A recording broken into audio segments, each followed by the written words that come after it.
வணக்கம் நண்பர்களே. இந்த காணொளியில் ஒரு மிகப்பெரிய ஃப்ராடு வேலை செய்து கொண்டு மக்களை ஏமாற்றிக் கொண்டு பணத்திற்காகவும் வியூஸ்க்காகவும் பல பொய்களை சொல்லி வரும் ஒரு யூடியூப் சேனல் பற்றி பார்க்கலாம்.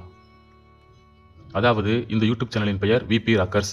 சுமார் 2 லட்சம் சப்ஸ்கிரைபர்களை கொண்ட இந்த யூடியூப் சேனல் ஆரம்ப காலகட்டங்களில் மக்களுக்கு சமூக கருத்து சொல்லுதல், விழிப்புணர்வு ஏற்படுத்துதல் போன்ற வீடியோக்களை ஆரம்ப காலகட்டங்களில் வெளியிட்டு அதிக வியூஸ் மற்றும் சப்ஸ்கிரைபர்களை வாங்கி வைத்திருந்தார். நாளடைவில் பணம் பார்க்க ஆரம்பித்தவுடன் இவரது போக்கு அப்படியே மாறிவிட்டது.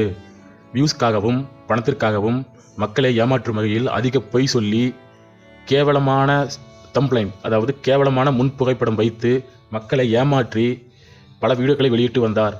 மேலும் இவர் கூறும் ஒவ்வொரு கருத்தும் பொய்யானவை என மக்கள் அறிந்தவுடன் இவரது யூடியூப் சேனலில் உள்ள கமெண்டில் கழுவி ஊற்றினர், காரி துப்பினர்.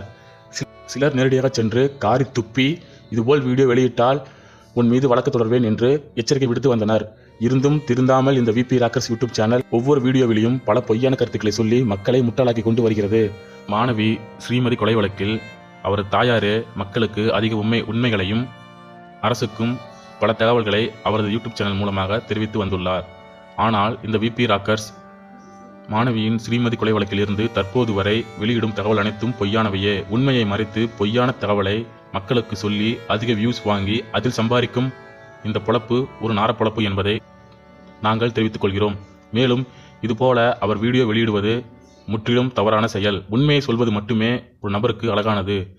பணத்திற்காகவும் அதிக வியூஸ்க்காகவும் உண்மையை மறைத்து பொய்யான தகவலை சொல்வது மிகவும் கண்டிக்கத்தக்கது. இதேபோல் இவ்வாறு இவர் செய்து வந்தார். இவர் மீது வழக்கு கொடுக்கலாம் என என்னுடைய தனிப்பட்ட கருத்து.